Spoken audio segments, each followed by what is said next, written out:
расширение автодороги учебы в университете имени Ким Ир Сена, а также о том, что он посадил дерево на горе Чан и руководил военной подготовкой учеников тогдашней Намсанской старшей школы в Пхеньяне и студентов университета имени Ким Ир Сена. После открытия места его посетили за минувшие 40 лет более 7 миллионов 100 тысяч человек. Уезде Самджен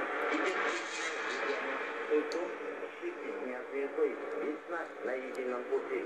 Среди экспонатов свыше 1200 произведений 75 видов, которые созданы ударниками полка Министерства народной безопасности, строительной бригады 618 дивизии 216. Произведения хорошо показывают сильную государственную мощь и славную действительность социалистической родины. Фестиваль посвящает 216 участники экскурсионного похода революционной и боевой славы в горах Пекто, работники и жители провинции Рянган. 4 февраля в Нью-Йорке в театре Мукин-Консов концерт «Февральская весна», на котором дирижировал руководитель симфонического оркестра имени Урука, корейец Суша Ли Жунму.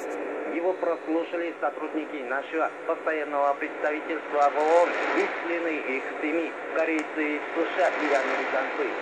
Были исполнены слова полководцу «Топот конской копыт на Пекто», «Я понял», «Расскажет о солдатской любви», «Ариран» и другие наши песни и иностранные известные мелодии.